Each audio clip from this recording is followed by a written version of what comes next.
Bueno, ya estamos aquí con la presencia de José Luis Machinea para analizar los hechos más destacados en materia económica estos últimos días. ¿Qué tal, José Luis? Muy bien, un gusto estar acá. Gracias por estar una vez más aquí. Y bueno, como decíamos en el primer bloque, el dólar pegó un salto en las últimas ruedas, alcanzando hoy su nivel máximo desde la apertura del cepo de 14 pesos con 70, es cerca ya de los 15 pesos. ¿Considerás, José Luis, acertada la política que viene llevando el gobierno en relación a este tema, permitiendo que se acerque tanto, o que se aleje tanto de los 14 pesos que se habían establecido como referencia? Bueno, en principio, como se dicen, es el mercado, digamos. La pregunta es, ¿debería ser solamente el mercado o algo más? Yo creo que hubo una devaluación, ¿no? Y de aquí en más lo que uno debería tratar de que el tipo de cambio se mueva básicamente como los precios, porque si no dentro de 3 meses o 6 meses vamos a estar quejándonos de que hubo un nuevo atraso, que eso me lleva a la discusión sobre la inflación, ¿no? Yo veo mucha discusión sobre la inflación, que la inflación era 25, había terminado con Cristina y ahora se está acelerando. Cada uno tiene su tasa de inflación para este año, pero digo, siendo razonablemente optimista, yo diría 28%. Y es lógico que la inflación se acelere algo cuando uno devalúa y aumenta las tarifas, ¿no? Pasa en toda América Latina. O sea, lo mágico, lo extraordinario sería que se acelere nada más que 28%. Eso sí, una cosa casi inédita en Argentina. Entonces, si uno tiene inflación, la pregunta es qué hace con el tipo de cambio, ¿no? Y ahí me parece que la idea es que el tipo de cambio yo no lo dejaría que se atrase demasiado respecto a la inflación. Quizá un poco por debajo, pero no demasiado. Así que... ¿Qué herramientas utilizarías, no? Porque el Banco Central podría utilizar parte de las reservas que tiene, podría subir la tasa de interés. Sí, la tasa de interés y intervenir. Hasta ahora el Banco Central no ha intervenido. De hecho, las tasas de interés han bajado, ¿no? Como decíamos en el primer bloque, desde esa suba inicial, cuando fue la apertura del cepo, después, semana tras semana, fue reduciendo, ¿no? Sí, fue reduciendo la tasa de interés. A mí me parece que hay un determinado nivel que parece razonable, hay que ver hasta cuándo, pero digo, mantener una devaluación o tener una devaluación como la que estamos teniendo en el último mes y medio, considerando la inflación que hubo en diciembre y enero y de que vamos a tener en febrero, a mí, digo, en términos generales no me parece mal. Ahora, podemos discutir algún punto porcentual por ahí, pero a mí no me parece mal, ¿no? O sea, creo que el gobierno hizo bien en reacomodar el tipo de cambio, hace bien con el tema de las tarifas, son todas cosas un poco antipáticas, pero que había que hacerlo, siempre podemos discutir un poco más, un poco menos. Y ahora el tema es que no se vuelvan a atrasar. Entonces, si el tipo de cambio se mueve más o menos como la inflación, insisto, quizá un poquito por debajo de la inflación, a mí no me parece mala idea. Haciendo que, yo diría, con tasa de interés y con intervenciones directas en el mercado, ¿no? Cosa que el Banco Central por ahora ha decidido no hacer. ¿Crees que este aumento, ¿no?, que se viene registrando en el dólar puede echar leña al fuego a negociaciones salariales que no parecen sencillas? Sí, yo creo que la discusión que había inicialmente, que se habían quedado demasiado corto con 14, que había que poner 15 o 16, me parece que tenía ese riesgo que tú acabas de señalar, ¿no? Que un tipo de cambio demasiado alto acelerara aún más la tasa de inflación y complicara la negociación salarial. Así que a mí me pareció razonable esa cuestión alrededor de 14, como me parece razonable algún deslizamiento posterior. Si el deslizamiento sigue siendo o termina siendo muy grande, ya sería un momento de preocuparse. ¿Qué te parece, José Luis, las otras políticas que tomó el gobierno estos días? El tema de reducción en la planta de empleados públicos, el tema del aumento de tarifas, incluso la negociación que está llevando adelante con los holdouts. A mí me parece en líneas generales bien. Digo, aumentar las tarifas era necesario, todo el mundo lo decía. La discusión que podemos tener era si un poquitito más gradual, un poquitito menos gradual. El gobierno tomó 25% de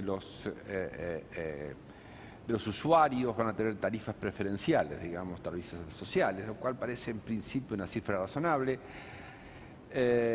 Doloroso es, pero digo, las tarifas se habían atrasado de una manera insólita, así que a mí me parece bien que hubiera que reajustarlas.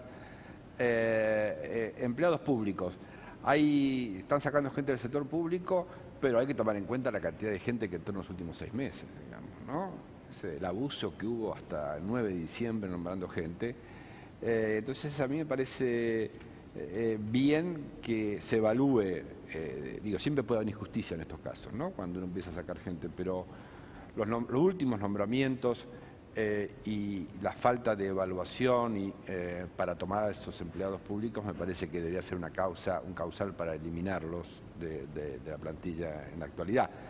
Lo cual no quiere decir que no se retome o se tome a algunos empleados públicos con las calificaciones del caso y con pruebas, con exámenes que sean lo más rigurosos posible, ¿no? ¿Crees que se va a avanzar más profundamente en la reducción del aparato estatal? Porque bueno, uno por ahí espera de un gobierno de centro-derecha la búsqueda de un Estado más pequeño, ¿no? No, yo no creo que se reduzca mucho más. Yo creo que acá hay una primera pasada que tiene que ver con estos nombramientos, insisto, los últimos 6 meses o del último año, de gente no calificada en algunos sectores, pero yo no creo que haya una reducción mucho más grande del aparato estatal, sinceramente, no creo. Y te preguntaba, José Luis, ¿qué te había parecido la oferta que hizo el gobierno a los acreedores y esta intención de finalmente cerrar el capítulo del default? No, la intención de cerrar el capítulo de default me parece bien, porque esa es la manera de conseguir crédito más barato. Yo lo he dicho y creo que alguna vez lo dije aquí. Digamos que esta idea de que si no le pagamos a los holdouts ahorramos plata, no es verdad, ¿no? Porque no pagarle a los holdouts significa que tenemos que pagar más por los créditos, ¿eh? Cuando uno hace la cuenta de lo que paga además por los créditos, está pagando entre 4 o 5 mil millones más por año, por tasa de intereses que eran en su momento de 8 o 9% comparado con 5% que pagaban nuestros vecinos. Así que creo que hay que solucionarlo. El problema es que no es fácil negociar con estos señores del otro lado, y van a tratar de usar y de abusar de cierta posición relevante que tienen hoy día para presionar más al gobierno. ¿La oferta te pareció razonable?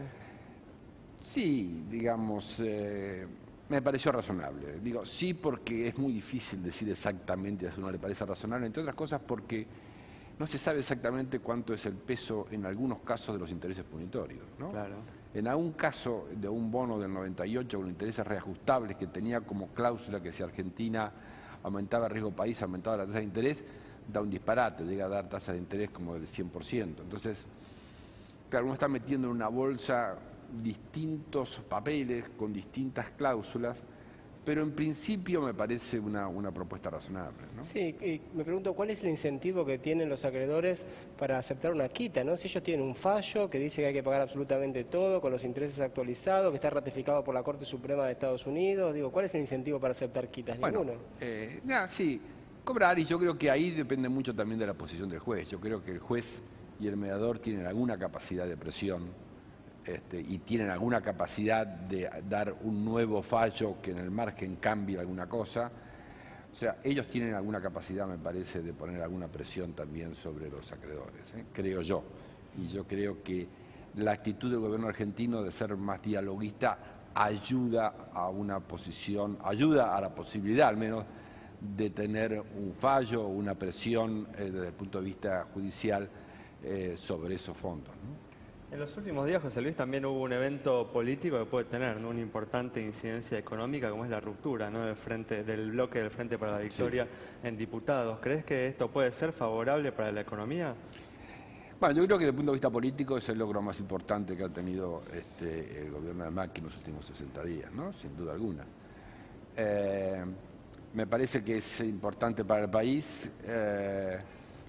Creo que le da algún margen de maniobra al gobierno, algún margen de maniobra, no para hacer cualquier cosa, porque estos son aliados dependiendo de lo que haga el gobierno. Pero bueno, como decíamos, por ejemplo, hace un par de bloques, ¿no? Hoy mismo el ex candidato no presidencial del Frente para la Victoria, Daniel Scioli, y también Diego Bocio, uno de los diputados que se abrió de su bloque, señalaron que podrían apoyar, ¿no?, un cambio de la ley Cerrojo, ¿no?, que es algo importante desde la perspectiva, ¿no?, del tema económico. A mí me parece que es bueno para el país, ¿no? El logro de ciertos consensos, me parece que eso va a ser relevante o puede ser muy relevante en el primer año de este gobierno. Después ya comienza la competencia electoral de vuelta por las elecciones del año que viene, pero este primer año me parece para arreglar algunos temas importantes, por ejemplo el tema de los holdouts, o algunos otros temas que esperan alguna sanción del Congreso. A mí me parece que es importante, como digo, es desde el punto de vista político el logro más importante de los últimos 60 días, yo creo. Nos quedan 30, 40 segundos. ¿Cuál es entonces tu evaluación así somera de estos primeros 2 meses de gestión?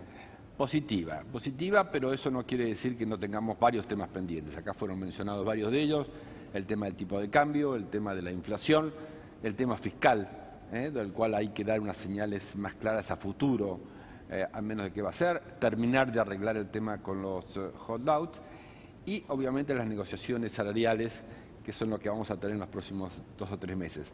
Ahí, en esos 4 o 5 temas, en los próximos meses, yo creo que dependiendo de cómo se resuelvan, vamos a poder decir que las cosas le han ido bien a este gobierno o no tan bien. Yo soy razonablemente optimista. Bueno, vamos entonces con estas últimas reflexiones de José Luis Machinea, señalando los temas importantes que hay por delante en estos próximos meses y que pueden definir la suerte de este gobierno en el ámbito económico. Cerramos así, nos reencontramos el próximo viernes a las 20 horas aquí en Metro.